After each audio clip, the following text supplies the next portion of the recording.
Olá, está começando mais uma edição do GeoCast, um podcast realizado pela Associação dos Geógrafos Brasileiros, a AGB Regional Maringá.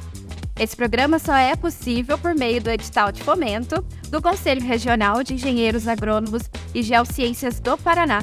Meu nome é Elisandra e vou tentar conduzir esse bate-papo aqui hoje sobre políticas públicas de habitação. Quais os desafios no nosso país em que mais de 80% da população reside em áreas urbanas?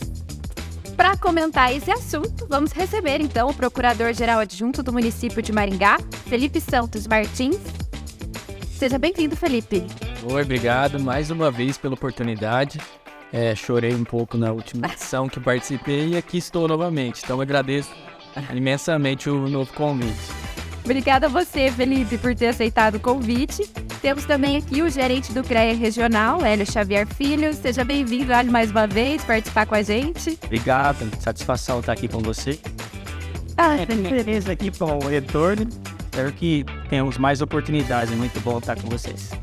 E claro, aqui do meu lado, nosso anfitrião, o Arivelto Prudez, que é o presidente da AGB Regional Maringá.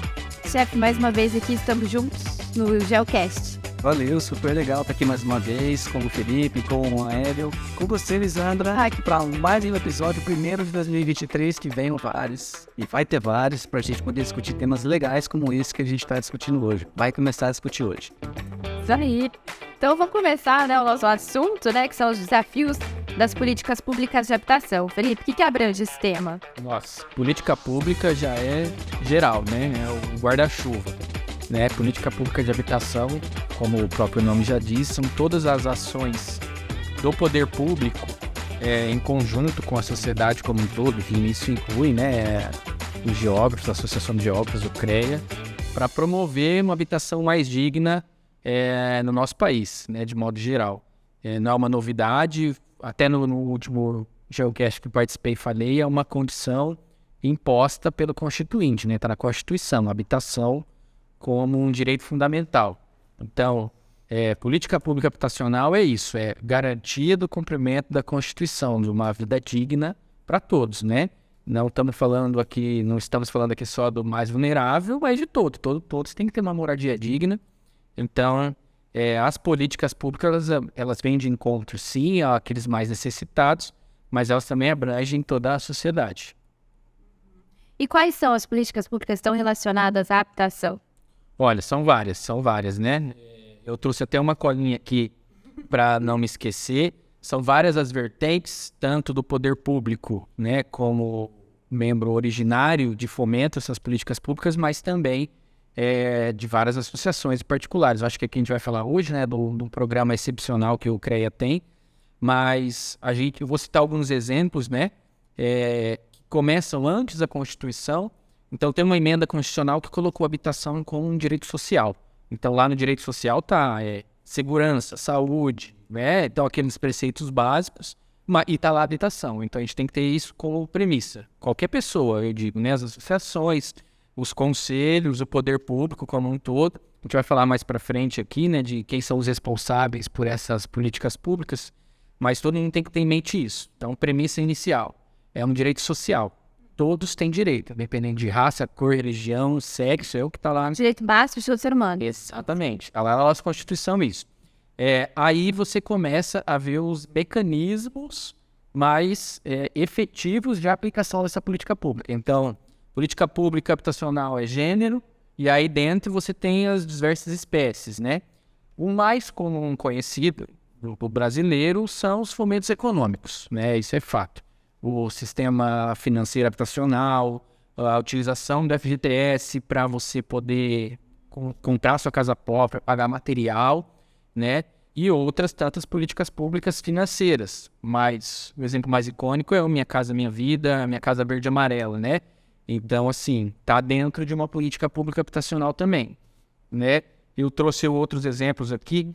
As habitações de interesse social, que estão previstas no Estatuto da Cidade, que é um fomento dentro de uma área técnica aí de engenharia e da geografia, de definir zoneamentos mais brandos ou mais flexíveis quando a intenção é você construir uma casa de interesse social, não uma casa em si só, perdão, aquela casinha, né, uma porta e um telhado, mas edifícios e tal, que tem esse viés social. Então, você constrói prédios com uma facilidade maior de aquisição, uma facilidade maior de financiamento. Tudo isso são aqueles subsídios que entram como uma política pública para fomentar, para que pessoas de baixa renda possam ter acesso a esse bem, né, que é a casa própria, é isso. Exatamente. Desafio.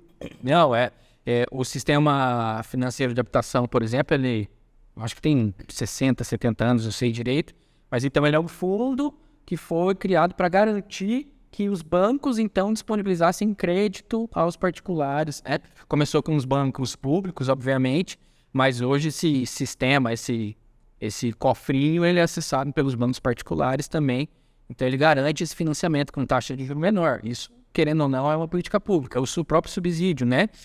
Que você vai lá, olha, a sua entrada de 20%, o tanto aqui vai vir subsídio do governo. Então, tudo isso sim é considerado uma política pública de habitação. Essa questão que você falou sobre a questão do zoneamento, acesso à terra, mais em conta, por maior facilidade, isso tudo tem que estar no plano diretor ou isso tudo pode ser discutido dentro dos conselhos, como o Conselho de Planejamento Territorial ou junto com a Câmara de Vereadores, isso tudo pode mudar? Como que é isso? É uma discussão bem técnica, né? O Estatuto da Cidade é que obriga os municípios com mais de X habitantes a terem um plano diretor. Um plano diretor, ele é norte, né? Não é a lei específica que vai definir o zoneamento, a densidade, a taxa de ocupação, onde pode verticalizar ou não, esse tipo de coisa. Então, o plano diretor, esse norte, ele mostra o caminho que aquele município quer seguir. Não é todo município que é obrigado a ter um plano diretor, mas todos os municípios do Brasil seguem o Estatuto da Cidade. E lá tem premissas básicas. Eu vou dar um exemplo aqui regionalizado, né, de Maringá. O Estatuto da Cidade, ele fala de imóveis com metragem mínima de 250 metros. Então, qualquer loteamento no Brasil que for sair hoje tem que ter no mínimo 250 metros quadrados de área de terreno. Maringá não. Maringá tem uma lei específica que diz que aqui o imóvel mínimo, a metragem quadrada mínima é de 400, né?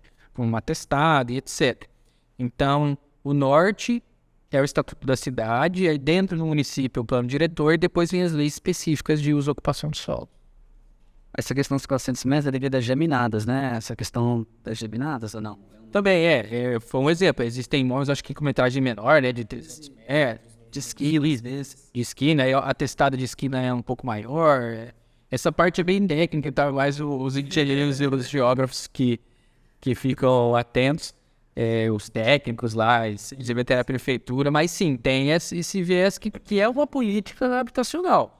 O município que decidiu, né, em determinado momento, numa consulta pública, falar, olha, queremos imóveis de quantos metros, testadas de quantos metros, porque isso aí é o direito de vizinhança, você interfere, a densidade da ocupação, olha, aqui pode verticalizar, aqui não, né? A gente falando, por exemplo, de um zoneamento. Então, tudo isso faz parte, sim, de uma política pública de habitação. Não é aquela mais voltada para garantir uma moradia, né? Mas ela, com certeza, está atrelada. Ela impacta, né? Acho que é legal pensar, assim, né? Que a cidade, ela regulamenta, ela estabelece regramentos para sua ocupação. Existem políticas de estímulo, que seja financeiro ou qualquer outra política de estímulo, para que a habitação realmente exista, mas não dá para fazer isso sem pensar no meio urbano de maneira global, né? Ou seja, que área da cidade que pode ter um terreno maior e um terreno menor, ou subir prédio, né? Que é a verticalização, enfim. Isso aí tudo tem que ser pensado de uma maneira sistêmica, né? Olhando o todo. A gente vai entender que a cidade ela é feita de vários subsistemas, né? Sistema como transporte público, coleta de lixo, saneamento básico, água, esgoto, né, drenagem urbana, enfim, o plano diretor, como se colocou, né, traz as diretrizes gerais, diretrizes macro, né, e daí, com certeza, as políticas habitacionais colaboram para que o plano em conjunto, acho que eles não são conflitantes, né? Eles devem se compor, né? Como uma política completa de ocupação, uso e ocupação de solo. E Felipe, você, né, até comentou da sua vinda anteriormente, né? E a gente falou sobre a REURB, né? A REURB entra também, de certa forma, como uma política de habitação ou não? Sim, com certeza. Né? O foco da lei que instituiu a REURB no território nacional e a lei específica aqui do município de Maringá, ela tem essa premissa, regularizar imóveis, né, loteamentos e imóveis não regularizados até 2016. Então, isso é uma política pública que vai de encontro a garantir essa habitação digna para uma pessoa, né? Não adianta nada você ter uma casa muito bem acabada, muito bem feita, se você não tem uma matrícula dela, né? A gente comentou isso da outra vez. Poxa, cadê o meu direito hereditário, meu direito de propriedade, que vai me garantir, né, perante terceiros aquele bem? Então, sim, REURB está com certeza dentro de uma política habitacional, uma política pública habitacional. E essa política é tão importante, né? Porque, assim, você tem muitas famílias que não têm acesso à casa própria. A partir do momento que essa família passa a ter acesso à casa própria, você muda gerações, né? Lá na frente, você vai ter filhos que já participaram de uma família que tinha casa própria, que passou a herdar essa casa e que passaram a ter outras casas, e aí você tem uma mudança, né? Você não tem uma sociedade estamental parada, estagnada ali. Você tem um conjunto da sociedade avançando, né, em suas rendas, né, em sua vida familiar, com seus futuros, aqueles que eram filhos, quando tiverem os seus filhos, né, já participarão de uma vida com uma casa própria, que é bem diferente. E é tão legal você estar falando, né, Eliel, porque a política habitacional, então é para construir casa, mas vai além, né? Muito. É uma política de construção de uma nova sociedade, uma transformação social, né? E, igual você comentou, Felipe, a REURB regulariza, dá uma condição de moradia digna, não só no aspecto estrutural da casa, mas de documentação regular, né? Então, até o exemplo do Casa Fácil, por exemplo, que nós temos no Grande Paraná, que ele, desde a concepção da habitação, a gente já propõe e estimula que esteja tudo regular, tudo bem planejado tecnicamente para ter uma habitação no final adequada, regular, segundo as legislações, mas também ao conforto do ser humano que vai ali habitar, né? E como que funciona o Casa Fácil? Qual é a história do Casa Fácil, assim, no prédio? O programa, ele tem, acho que perto de 30 anos de existência. É um programa que já foi reconhecido pela ONU, inclusive, pela sua abrangência, a amplitude de alcance que ela tem em diversos municípios e pelo formato de escala, né? De certa forma, a gente escala a condição de prover assistência técnica para muitas pessoas que às vezes nem pensam em contratar um profissional de engenharia para ter ali a concepção, o planejamento daquela habitação e também o acompanhamento da execução. Então, veja, um exemplo claro, né, clássico. Muitas vezes a pessoa compra um terreno ou obtém um terreno por algum subsídio, algum benefício municipal, ou, enfim, qualquer benefício, mas às vezes é um terreno todo desnivelado, que requer ali um olhar técnico para poder... Uma intervenção técnica para poder fazer com que o que se vai colocar dentro daquele terreno seja adequado, né? Então, desde a concepção daquela habitação, é importante ter a participação de um profissional de engenharia que vai ali conceber segundo as necessidades daquela família, por exemplo, mas também com um olhar técnico de viabilidade econômica, né? De viabilidade técnica também. E infelizmente a gente nota que em alguns outros caminhos que não tem a participação de profissional, se gasta mais, se corre risco, né? E às vezes você tem no final um produto não acabado ou mal acabado, inclusive, e não regular. O que o programa Casa Fácil faz é que, desde a sua concepção, a gente estimula e fomenta a participação, assistência técnica de profissionais de engenharia, projetando, e daí vai do projeto arquitetônico aos demais projetos, né? Parte elétrica, a estrutura hidráulica, até mesmo projeto estrutural, a depender da situação, é preciso um projeto estrutural ainda mais robusto. E tendo esses projetos, depois esse mesmo profissional ou algum outro profissional destacado vai acompanhar com que o planejado, de fato, seja executado. Com isso, a gente tem a condição de ter, por exemplo, lá no final da entrega da habitação, o habite, por exemplo, né? O habite, ou mesmo no começo, que é a liberação, né? Que é a liberação da prefeitura dizendo assim, tá tudo certo, né? Ou lá no começo da construção, a condição de ter o alvará de construção, né, que é a liberação para construir. Né? Então, você tem todo um caminho, um percurso de regularidade por conta de um fomento. E quem pode solicitá-la, né, fazer parte desse programa? Legal. O Casa Fácil é um projeto que nós temos, é um programa que nós temos que envolve três partes. O CREA é um grande fomentador, é um articulador, um integrador das outras duas partes. Né? O CREA colabora com o seu sistema informatizado, facilitando, inclusive colocando taxas simbólicas da ART, que é a anotação de responsabilidade técnica, que é um documento que aponta para a sociedade, para o dono da residência e para a própria prefeitura, enfim, o responsável técnico por aquela construção. Então, o CREA tem esse papel de articulador, mas também de facilitar a regularização desse documento importante aos olhos do CREA, que é a ART. Né? Mas o CREA articula com outras duas partes, que é a prefeitura, né, a gestão municipal, poder público municipal, e a associação de engenheiros local. A associação de engenheiros que vai disponibilizar profissionais para poder fazer esse trabalho de projetar e acompanhar a execução da obra.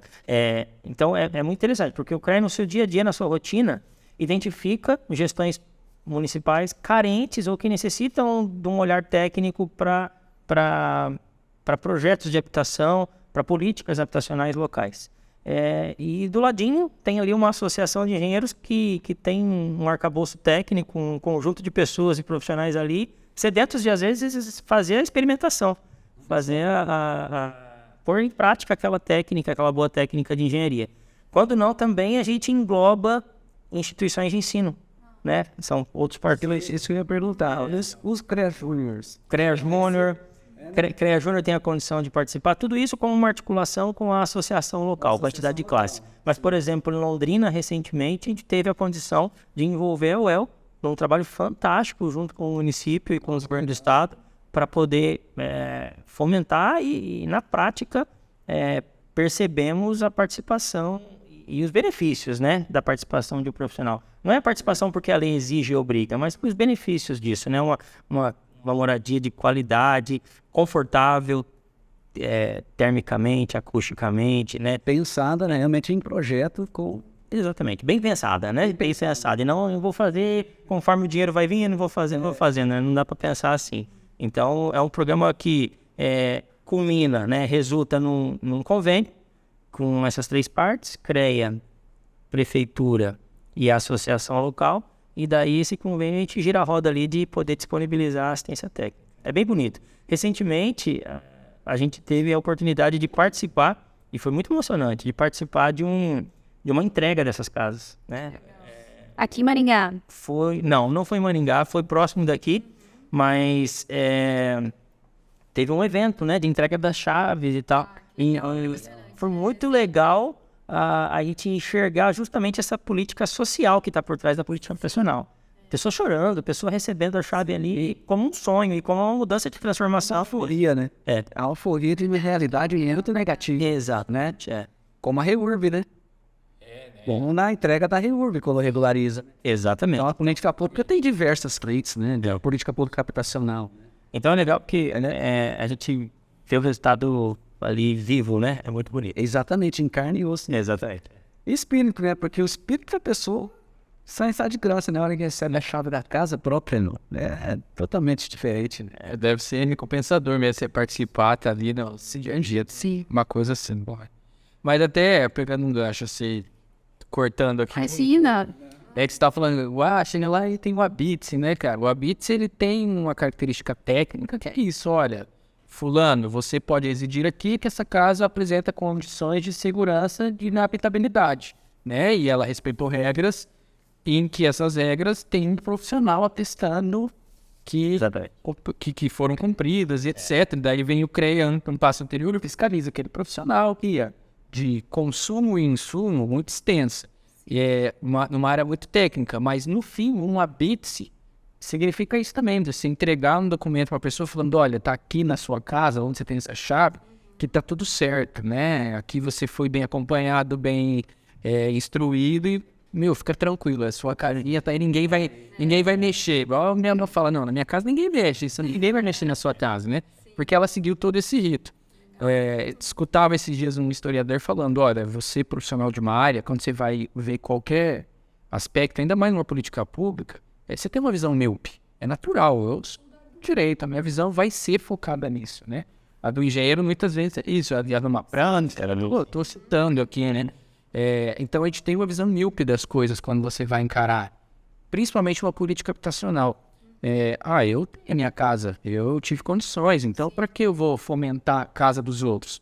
Não, é uma visão míope de alguém que não tem aquela necessidade. Na área do teu profissionalismo também, o engenheiro pensa na parte de engenharia, o geógrafo na dele, o cara do direito, o técnico, né, um outro profissional médico nem se envolve nesse tipo de coisa.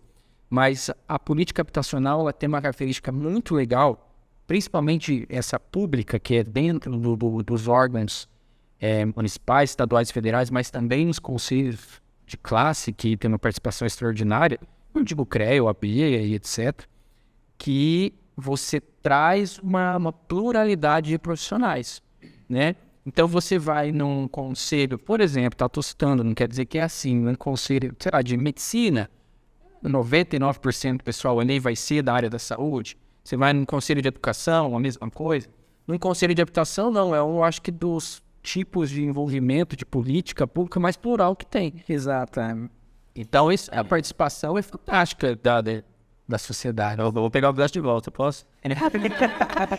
Puxa, Não, é muito legal que você está falando da pluralidade, né? O meu pai também é engenheiro e ele por um tempo participou e colaborou em programa do governo federal que estimulava a construção de moradias em áreas rurais.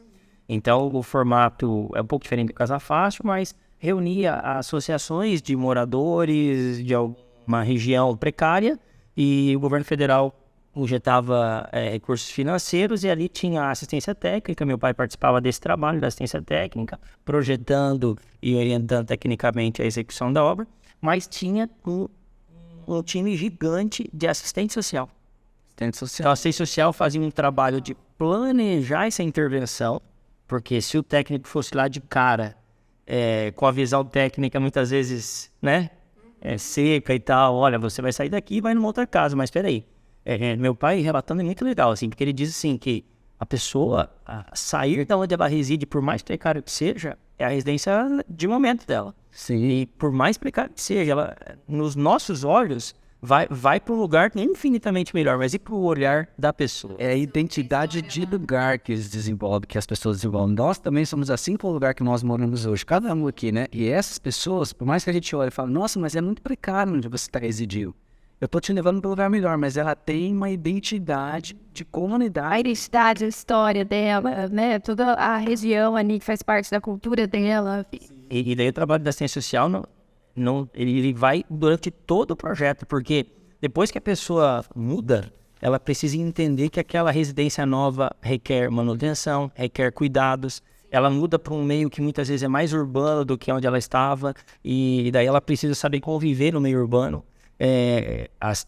O programa no olhar da assistência social previa lá, inclusive, ensinos fundamentais, básicos de gestão financeira de família, assim, para você saber como lidar com as coisas.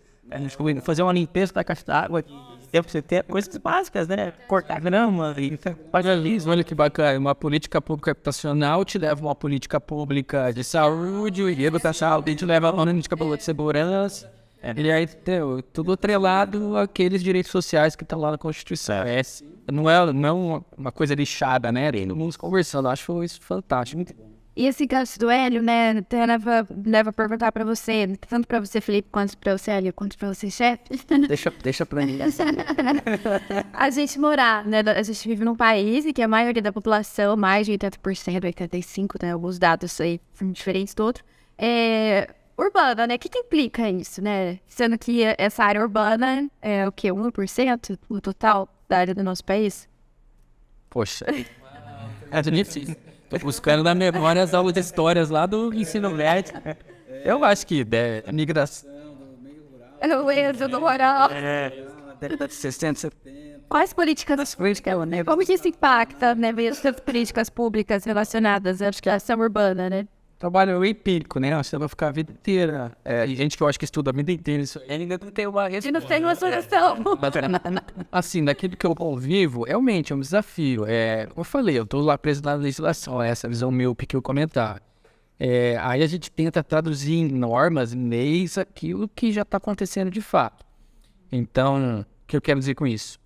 É fato que a população hoje está em área urbana, então você tem que criar essas políticas públicas para mitigar os efeitos que isso ocasionou. Não foi ordenada a ocupação do nosso território.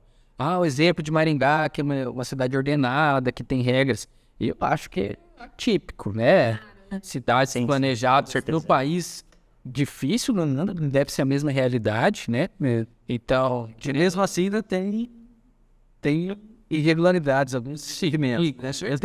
imagina, não tenho certeza que lá em Dubai deve ter problema urbanístico, de área urbana sendo ocupada indevidamente, com certeza, né? Mas o que eu quero dizer com isso? Isso realmente incha a política pública. Porém, é daí que surge uma política pública também. Se eu não tem demanda, por que eu vou criar uma política pública? Tá resolvido.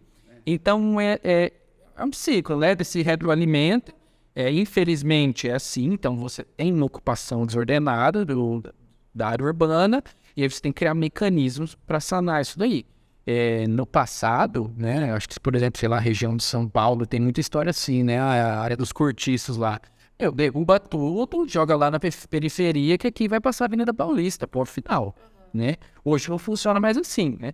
Então, esses mecanismos de política pública, eles são, sim, alimentados por essa demanda social que ficou lá, represada, que não teve uma atenção do poder público antes. Isso é fato. Então, seja ela de qualquer política pública que a gente está falando.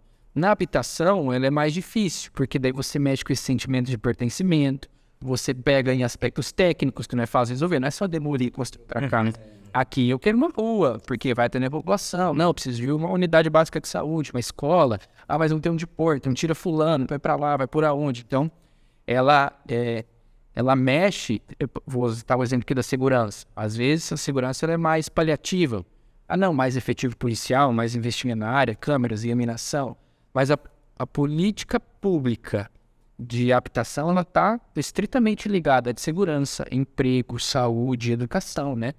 Tem o Estatuto da Cidade, ele é de 2001, uma colinha aqui, não é que eu leio de cá aqui. Mas ele fala, olha, direito à cidade. O que é direito à cidade? Direito à cidade é isso, é ter uma cidade onde eu consiga viver nessa comunidade em segurança, onde eu possa estudar e fazer com que meus filhos estudem, trabalhar, né? Então, assim, é tudo. Então, política pública de habitação, ela está muito ligada a todas as outras. Mais do que qualquer outra, eu imagino. Mais do que os outros direitos sociais de saúde, educação, né?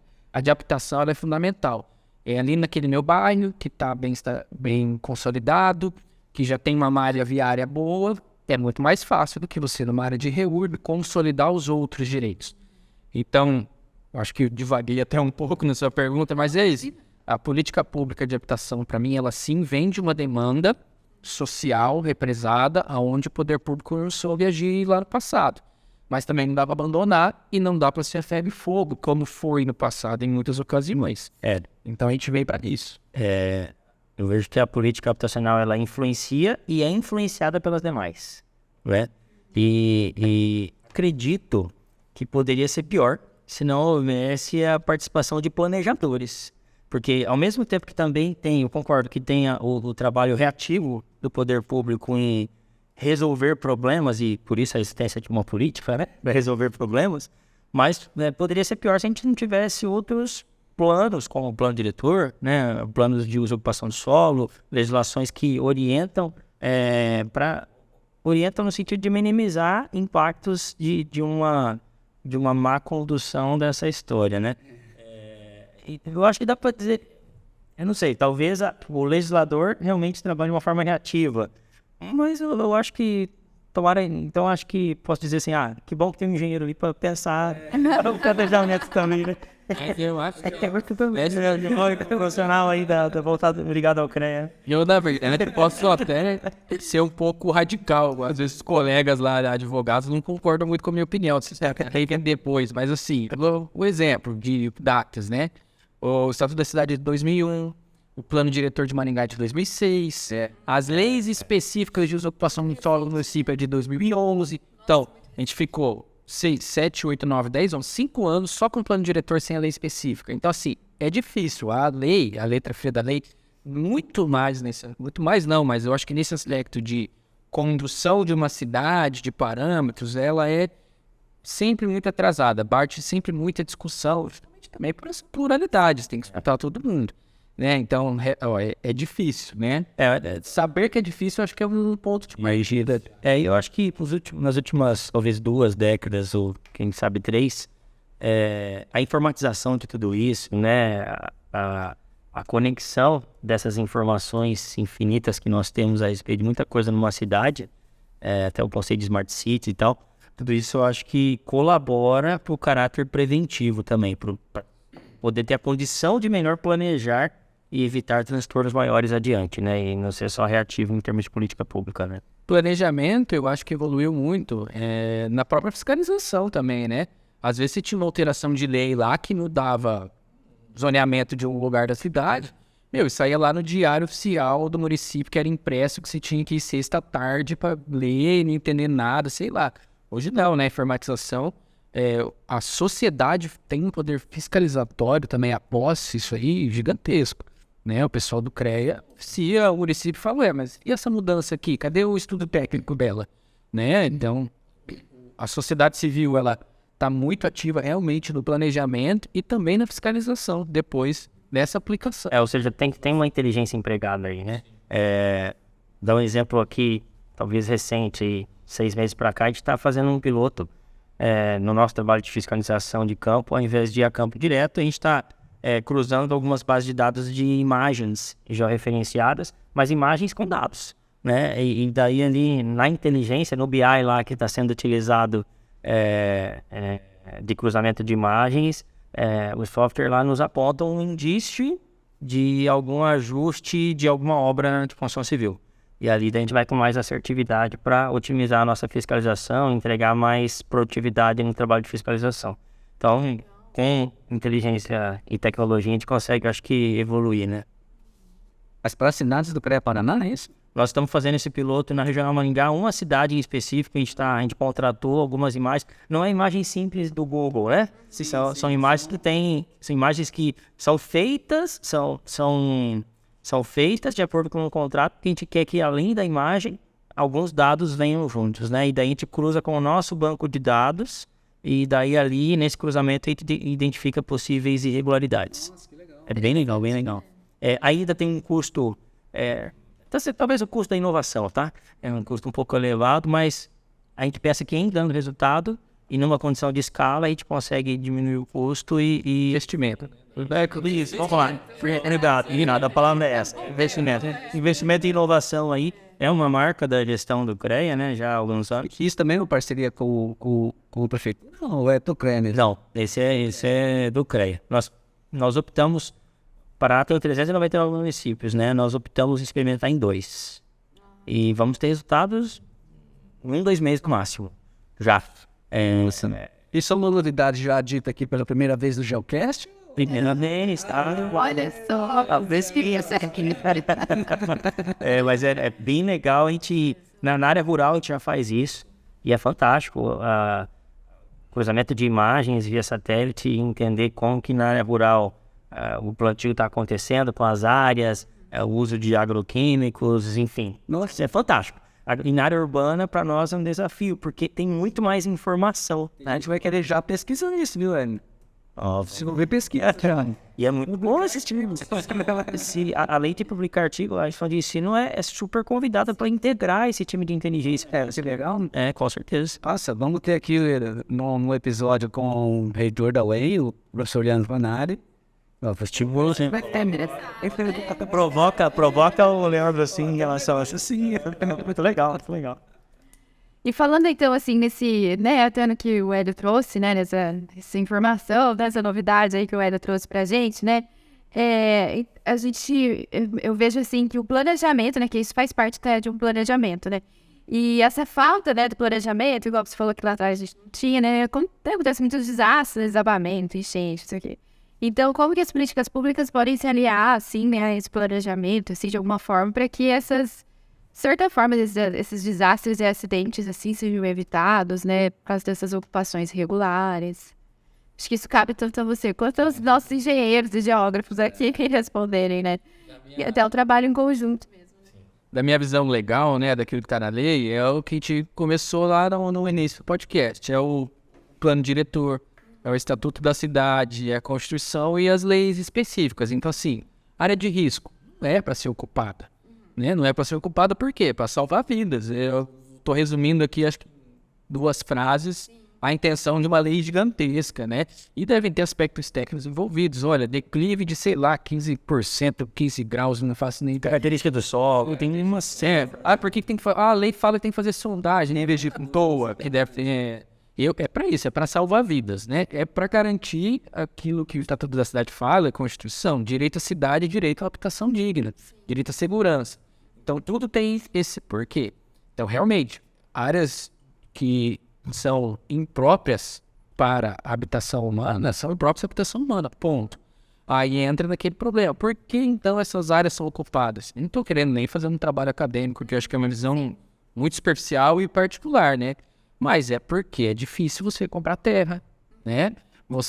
Por que tem ocupação indevida? Você acha que alguém, eu tô imaginando aqui, não, vou ali invadir porque é muito divertido invadir essa área. Falta de operativa. É, a falta de operativa. E aí é isso, o cara quer ter uma casa, então ele tem que ir para essa área de risco. Então, é papel do poder público, aqui na minha visão, coibir isso. Mas não é só também exercer o poder de polícia, não é polícia... Fiscalizadora, assim. Isso, tem que fiscalizar. Ele falou assim, olha, tem uma habitação ali, não é para você morar ali. Porém, eu tenho uma política pública de habitação e te forneço esse local para morar, onde é seguro, onde tem infraestrutura, etc. Então, aí que tá o gap, né? Aí que tá a dificuldade. Ir lá e linkar a pessoa não dá, porque eu vou por aonde? Aí vou deixar também? Não posso. Então, é isso que a política pública tem que resolver. Ela tem que resolver esse problema que não é do indivíduo. Não é o Enel Felipe, como eu falei, que quer morar naquela região e ponto. É uma condição social que foi levada a ela e de anos, né? Não é uma coisa de agora também. Então, os desastres que aconteceram recentemente, mas a gente é noticiar no corriqueiro, né? Tá lá, vai vir aquela notícia depois do saldão de Natal e o deslizamento em algum lugar. Isso. Cadê o poder público, então, antes? Aí, nossa, noticiar que teve a tragédia, que agora a gente vai liberar recurso, não sei o que, tem que ter, óbvio, né? Você tem que dar uma resposta para aquela população. Mas o poder público, antes da tragédia acontecer, ele fez o papel dele. Então tá aí a política habitacional. Né? As vontades são ilimitadas e os recursos não, os recursos são limitados. Então é o desafio do gestor, é o desafio do engenheiro, é o desafio do advogado. Ele tem que saber trabalhar nisso para garantir para a coletividade, no maior número de pessoas, essa garantia de uma habitação digna. Então, infelizmente, talvez até fico exalto quando eu falo disso, porque cadê o poder público antes? Sim. Mas a gente reconhece, o poder público tem uma dificuldade, principalmente financeira, gigantesca também, de atender toda essa demanda. E eu acho que é relativamente complexo também, né? Não que não requer iniciativas, né? Obviamente, mas muitas vezes o gestor público do momento herdou isso, né? De longa data. Eu acredito que envolve uma cultura social também, sabe? Mesmo que você falou, poxa, se é área de risco, então não pode. Mas então vamos construir uma alternativa em conjunto. Talvez tenha que imputar só para o poder público também essa responsabilidade. Claro, não estou tirando o papel, né? Eu acho que é o papel realmente de ser o provocador, de ser o toma a iniciativa para buscar uma alternativa. Mas a sociedade pode colaborar cada um no seu papel, né? Eu falo, por exemplo, esses deslizamentos que aconteceram em diversos pontos do litoral de vários estados, né? Quem foram os impactados? só quem morava lá na área de risco? Não. Tem muitas áreas que nem eram consideradas de risco, mas eram de risco sim, e foram ocupadas lá e tinham hotéis de altíssimo nível e sofreram com os deslizamentos também. Gente de Casas também de nível alto e classe social alta, né? Então, por que estavam lá, né? O que aconteceu que se permitiu isso? Eu acho que tem a ver um pouco com cultura também, né? A sociedade ter a condição de escutar atentamente os alertas técnicos, por exemplo, né? Os alertas legais, né? Mas, poxa, se tem um profissional de engenharia, da geografia, enfim, ou da agronomia, apontando que ali tem um risco, porque corre esse risco, né? É uma operação de necessidade, mas, poxa, escuta. Essas áreas, porque eu não estudei essas áreas, mas a urbanização brasileira ela é muito antiga, né? Sim, muito antiga em termos de legislação. A gente estava falando aqui que o Estatuto da Cidade é de 2001, né? E se tratando de Maringá, 2006, plano diretor, 2011, As leis de usurpação do solo. A gente pega a urbanização aí dessas áreas, ou de áreas aqui em Maringá, muito anteriores, eu não sei. Então, assim, essas áreas, a ocupação irregular, ela é muito rápida, em vista da chegada do poder público para resolver. Quando ele tenta resolver, começa a resolver num lado, a ocupação ainda continua acontecendo nessas áreas, né? Então, ela simplesmente não para, né? Ela continua irregular, segue irregular, até que o poder público consiga, e pelas demandas das prefeituras, né, fica bem... E independente da irregularidade, outras políticas precisam trazer esse pedido para esse pessoal que está lá numa área irregular, por exemplo, né? A questão de mobilidade urbana, saneamento, é difícil, é tudo simples, né? Não, para deixar até claro aqui, então falando só de Brasil, né? Eu acho que se a realidade muda, vamos vetar o modo, falar, não, a culpa é muito fácil realmente você jogar tudo nas costas do poder público, né? Você falar, não, vai, poder público se vira ali. Eu acho que é uma coisa como sociedade mesmo. E até a própria fiscalização naquela época não tinha perna para acompanhar, né? Como talvez hoje ainda não tenha tanta perna para acompanhar. Talvez nunca terá, tá? Assim que eu sempre que é mais perna, só vai resolver. Pois é. Mas por isso que tem o trabalho orientativo, por isso tem o trabalho educativo, por isso tem, por exemplo, um episódio desse que sabe, talvez se alcançar aquela pessoa que está, às vezes, tem um conhecido que está com uma chance de se arriscar lá e ocupar uma área inadequada. Poxa, cuidado, eu ouvi no YouTube lá o pessoal falando que isso não pode. Fique esperto. Quer ouvir também, né? Assiste o episódio. A internet talvez tem mais sucesso social do que monetização, então quem sabe, né? E esses desastres também, assim, não tem como prever, né? A gente sabe que é uma ocupação de risco, que é perigoso, né? E a pessoa tá ali, tá ocupando assim, mas tem como prever? Tem, né? Tem em algumas situações. Então, ou seja, então teria também como existir políticas públicas também que possam alertar, que possam... Porque essas áreas já são mapeadas, né? Como áreas de risco. Sim. Então, assim, já é previsível, assim. Vai dar Aconteceu, ano passado aconteceu em tal lugar. Esse ano não aconteceu nesse mesmo lugar, aconteceu em outro. Ah, sim. E aí, essas são sempre tragédias, né? Sim. Né? A gente tá falando em vidas. Com certeza. Essa é a grande preocupação mesmo, né? De crianças ali. Sim, Famílias inteiras, né? Isso é difícil, né? Atuação profissional, acho que o Hélio pôs isso muito bem. É importante, né? Eu vou receber um cliente, às vezes, né, como advogado, eu falo assim, faz um contrato de compra e venda desse imóvel. Eu tenho que alertar ele, falar, olha, se eu souber, né, se tiver o meu alcance, mas você sabe que isso é irregular, é uma ocupação irregular? Aí o cara vai lá num profissional e fala, olha, eu quero fazer o projeto da minha casa, olha, mas você sabe que aqui não tem matrícula? Né? Começar talvez por coisas básicas, né? Todo mundo fez um julgamento lá uma hora. É porque quando a gente fala, então a sociedade precisa participar, mas quem que é a sociedade, né? Somos nós, então é nós, enquanto profissional ali, individualmente a gente pode agir. Tô falando que talvez você tenha que ir lá. Não, pelo amor de Deus, Criar um movimento, né? Pare em nome da lei. É um ato singelo ali no contato individual com um possível cliente, fazer o alerta e fazer o teu papel. Sim, o papel social. Mas deve ser legal falar. Pare em tem bastante contato nesse momento. Esteja preso. Saí dali, tá atenção lá no imobiliário. Podia ser assim, mas não era. Então é diferente. Pô, era noção de criança falar essas coisas. Fale no very. É com história do sentido, né? Pô, bem que Então, vocês acabaram até de responder uma das perguntas que tinha aqui no nosso roteiro, que é quando a gente fala, né, dessas políticas públicas. Então, o poder é de todos. Então, da sociedade civil, é da esfera estadual, da esfera municipal, da esfera federal. É isso mesmo? Não diria poder, mas eu diria... A responsabilidade. É responsabilidade de todo mundo. É isso aí. Não tem meias palavras. Todo mundo é responsável porque a gente vive em coletivo. Sim. 85% da população e 1% do território era urbana, né? Tô cuidando aqui do meu sítio. Sim. É da minha cidade, né? Então é coletivo. Né? Ah, sabe quando escuta, né? Ah, não pode machucar, depredar o patrimônio público. Você tem, porque é de todo mundo. Meu, é isso, é de todo mundo, né? Você não pode sair quebrando, você tem que cuidar, e você tem que alertar, e você tem que fazer parte dessa sociedade ativamente. Essa é a minha visão. E quando essa realidade é distante de você esquece, né? Você tá morando bem, você tá tudo certo e tal.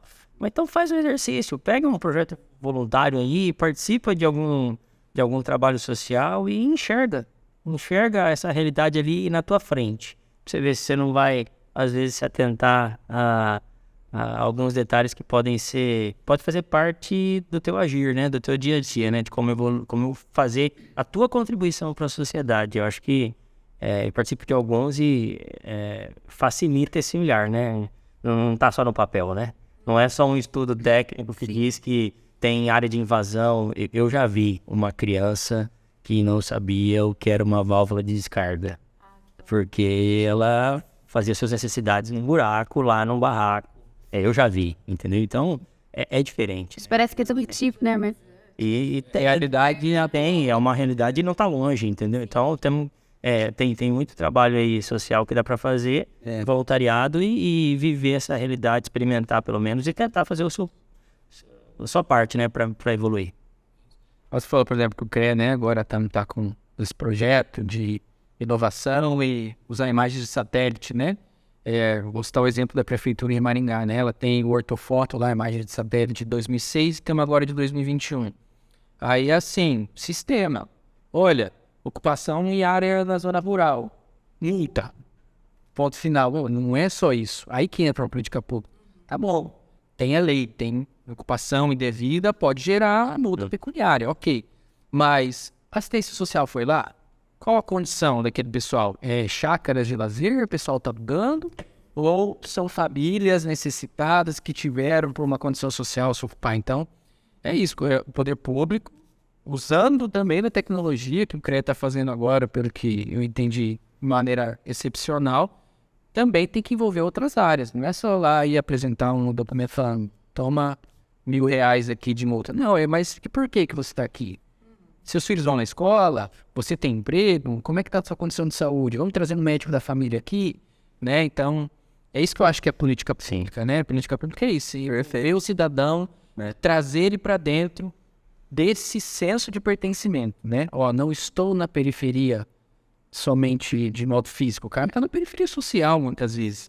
Então, o trabalho do CREA realizado fantástico nesse sentido, de você trazer esse cidadão, né? É isso que é o direito à cidade, que fala lá o Estatuto da Cidade. Isso que eu ia comentar. Trazer o cara pra dentro, né? Dessa malha urbana, que é isso. Ninguém quer mais morar no sítio, quer morar na cidade, quer ir no cinema, né? Quer poder dar uma volta à noite, tomar um sorvete, não sei o quê. Então, é isso, senso de pertencimento, né?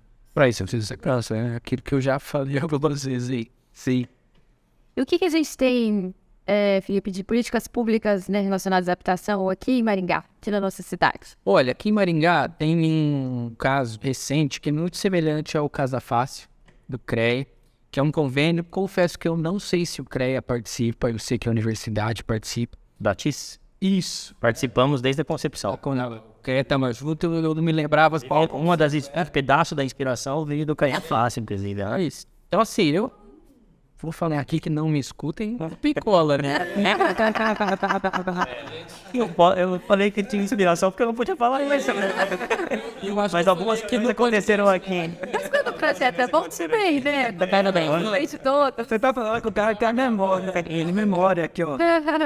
Algumas reuniões aconteceram aqui desde Cara, as minutas de lei. esse aqui Qual que é o nome mesmo? a TIS, né? GTHIS, né? É a sigla, Assistência técnica para habitação de interesse social. Ah, sim. né? Então, por E esse segue esse modelo, assim, de... O município, né, indica aquelas famílias em vulnerabilidade social que necessitam desse apoio técnico, e aí o convênio vem para isso, para suprir essa demanda técnica. Um cara que não tem condição financeira de contratar um engenheiro, um arquiteto, etc. Então, esse é o programa habitacional aqui de Maringá específico, né? E ZEIS, né, que é a Zona Especial de Interesse Social. A criação do conceito não é do município de Maringá, mas a gente incorporou isso lá do Estatuto da Cidade, está no plano diretor e existem leis específicas. É uma parte mais técnica, talvez vocês até consigam me ajudar aqui, mas na parte da legislativa é o seguinte: uma área que teria uma determinada ocupação, ou seja, que só pode construir casa unifamiliar, ou seja, uma casa por terreno. Essa pessoa apresenta essa área para o poder público, que faz estudos. Esse estudo é aprovado no Conselho Municipal de Gestão Territorial e fala, não, essa é uma área passível de mudança de ocupação. Então, onde, por exemplo, você poderia construir uma casa, ele vai poder construir um prédio, né? Só que esse prédio, ele não vai ser um alto padrão nem um médio padrão. Ele tem que ser o que se inclui nos programas habitacionais de financiamento do governo federal. Isso é muito legal. Então, você olha, posso construir um prédio aqui? Pode, mas não vai ser duplex, 300 metros quadrados, 4 vagas, né? Legal. Vai ser Minha Casa Minha Vida. Sim. E aí... Para facilitar o acesso mesmo, né? E aí, quando você abre o programa, quando a empresa, porque é tudo particular, né? Então, o poder público dá essa diferença da ocupação daquele território, e aí o particular implementa com algumas contrapartidas, executa uma rua, faz uma drenagem, uma via, uma movimentação na TI, etc. Além disso, o início da venda é para um grupo restrito de pessoas que estão na fila do cadastro de habitação com uma renda, salvo engano, de até 3 salários mínimos. Então, olha, vou vender o prédio tal. Não vai chegar um investidor, vai comprar 30 unidades. Vai ficar um período de tempo em que é para essa lista restrita. Depois, mais um período de tempo em que a pessoa tem que ter um cadastro, né?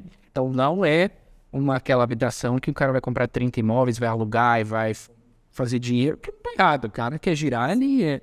Mas esse específico... A proposta é outra. Para atender essa demanda que, infelizmente, está represada de habitação para famílias de renda menor.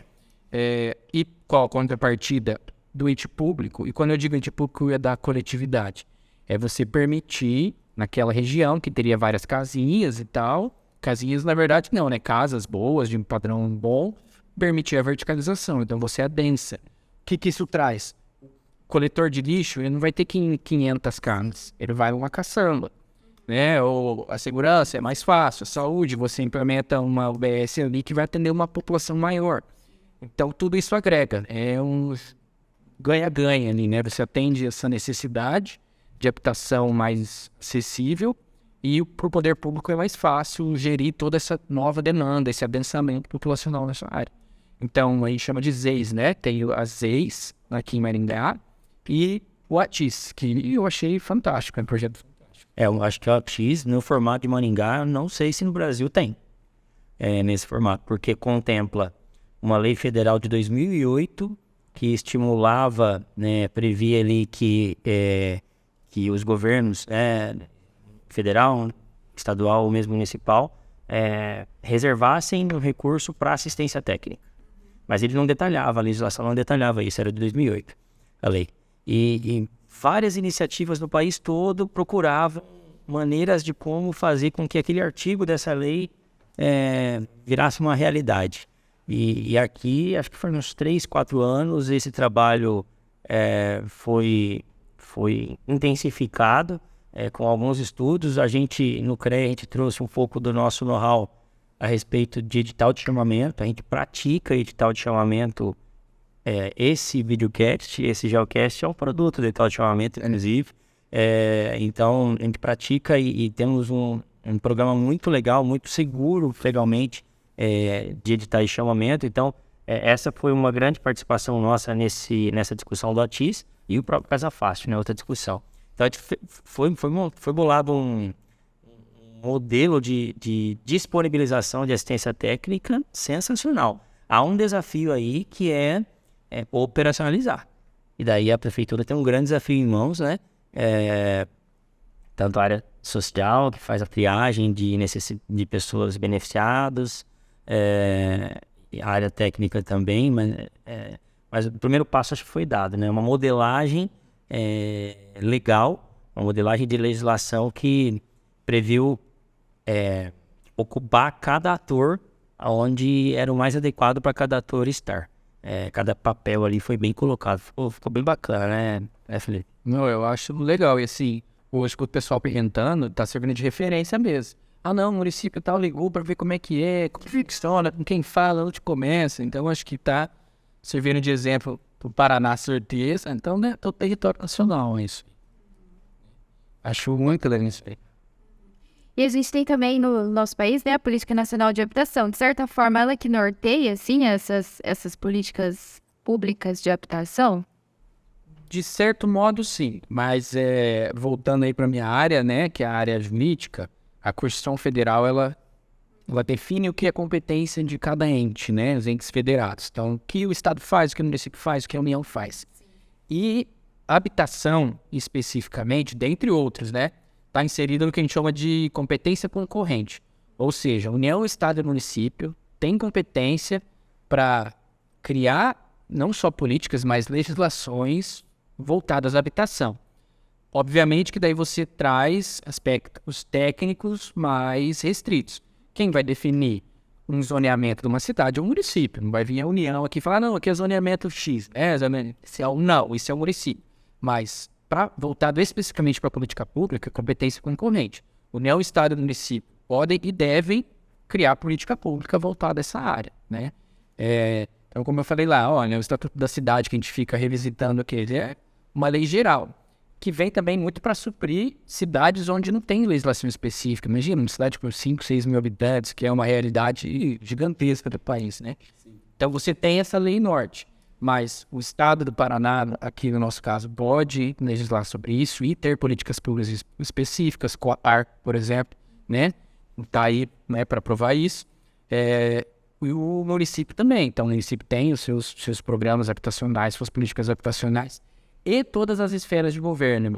A política habitacional é tão importante que várias esferas de governo se trabalham e se juntam para isso.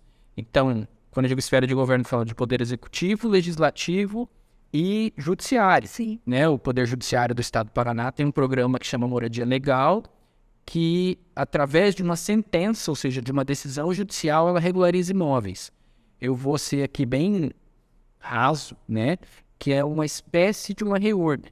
Então, o Tribunal de Justiça, em determinadas áreas, um programa, faz um convênio, tem apoio técnico de engenheiros, do próprio tribunal, de quadro próprio, de empresas contratadas pelo Tribunal de Justiça, que faz a regularização do imóvel e, por sentença, um juiz lá de Curitiba, um juiz único, um desembargador, ele dá uma sentença e fala, cartório de registro de imóveis, abrir matrícula em nome do Eric, né, com uma residência de 40 metros quadrados, esse memorial descritivo, e aí vem o engenheiro para ter assinado. Então, assim, é fantástico ver que a demanda é tão grande, a necessidade é tão grande, é um direito social tão importante que está todo mundo envolvido. Sociedade civil nem se fala, programas como Casa Fácil há mais de 30 anos vendo isso. Então, sim, a União ela tem um planejamento de habitação. Eu até trouxe aqui mais uma colinha, é o PLAB, né? Que é a Política Nacional de Habitação. Ela é lá de 2009 e tem o seu último ano de vigência, vou colocar assim, como 2023. Ano passado começou os estudos para fazer esse novo plano de habitação nacional para 2040, mas não foi finalizado, né? De eleição, legislação também, troca de governo, né? Polaridade. Então, assim, é um plano que, segundo as informações oficiais do site do governo federal, está em andamento, mas ele está atrasado. Ele era para fazer 2023, 2040. Mas estão Veja, a União tem também esse Plano Nacional de Habitação, e ela define eixo. Política pública habitacional, política pública eixo financeiro, FGTS, SFH e outros tantos fundos, né, para fomento, Minha Casa Minha Vida. Então, assim, todos os entes estão, a princípio, né, no mesmo caminho, né, para consolidar a política habitacional como algo corriqueiro que a gente tem por aí de suma importância. E quais são os fundos assim, de financiamento que a gente tem possível aí relacionado às políticas públicas de habitação? Olha, eu até fiz uma pesquisa antes de vir, né? Tantas siglas e são muito parecidas. Eu lembro do SFH, né? Que é usado pelos bancos públicos e privados para conceder crédito habitacional. O próprio FGTS, ele é um custeio gigantesco, né? Tem também o FGTS usado, inclusive, para construção civil, né? Você pode... Para material. Para o material, você pega um cartão lá do BNDES e vai descontando do FGTS esse valor. Mas existem outros fundos nacionais voltados para isso, né? O Minha Casa Minha Vida, eu acho que ele tem um fundo específico que usa, né? Então, são várias linhas de crédito. No fim, para o consumidor final ali, a gente que quer comprar um imóvel, comprar uma casa, construir, vai ser aquela linha de crédito de banco. Mas o banco, ele está calçado. Ele só te presta esse dinheiro, porque ele tem esse suporte do governo federal, principalmente, e eu, infelizmente, desconheço. A instituição financeira é a vitrine, né? É onde a gente vai lá na loja pegar, né? Agora, de onde vem, né? Realmente tem sim fontes, assim. Quem garante que você vai pagar todo mês na verdade, explicando melhor, da onde vai vir aqueles X reais que você pegou do banco? Vem do banco ali, né? Pode até ser um percentual deles. Sim. Mas o grosso vem desses fundos nacionais que servem para o fomento à habitação, construção civil. E até um investidor, né, um particular, não entendo nada disso, mas o cara vai lá e compra aqueles carta de imobiliária lá que tem no banco, naqueles investimentos. É para você fazer o governo capitalizar e poder assim, emprestar. Então é uma rota aí que gira com muitos agentes. Legal. Chefe, eu ia perguntar qual que é o papel aqui, né, da classe de engenheiros, geógrafos, agrônomos, mas eu acho que ficou muito, isso, eu ia falar implícito, mas ficou explícito, né? Políticas públicas, Não, é fantástico. o sistema Confea-CREA, né, tem uma inserção muito grande, né? A gente, inclusive, provoca e estimula os gestores públicos para que os quadros de colaboradores, né, sejam realmente cada vez mais qualificados e volumosos. A gente sugere mesmo que as gestões públicas não dependam desse ciclo político. E para isso é preciso que o quadro técnico esteja ali perpassando o mandato, né? Perpassando gestões. Então, infelizmente, a gente nota que, não vou dizer boa parte, mas um grande número de municípios ainda há uma carência de profissionais, né? Das engenharias, da agronomia e das geociências mesmo. Profissionais que vão ter o olhar técnico para poder bem planejar e conceber a cidade daqui a 50 anos, né?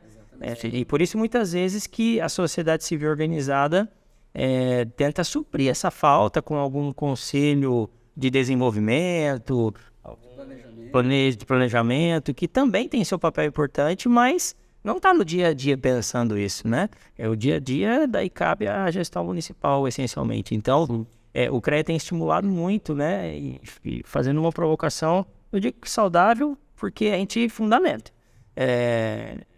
Do porquê ter profissionais de engenharia concursados, realmente, que possam ter ali a condição de viver e pensar a cidade adiante, né? Com certeza, muito bom. Nossa, hoje eu aprendi bastante, gente. Aprendi bastante. Sempre, 4, sempre. Bom. Obrigada, então, Felipe, pela sua participação, pela disponibilidade, sempre trazendo, né, de forma clara, né, esclarecendo aí pra gente esses assuntos, né? E obrigada, Hélio, né, por receber a gente aqui no CREA e também por participar de mais uma edição do Geocast. Eu também agradeço demais, Felipe, mais uma vez ter vindo aqui com a gente, ter essa disponibilidade, sei que é corrido, valeu mesmo. E como a Lisandra falou, sempre muito claro, trazendo assim, né, dados e informações muito legais, esclarecedores, né? E a Hélio, A agenda do Hélio é... A agenda do Hélio é difícil. Eu que diga. Você quase tão doido que sou eu que disputo ela.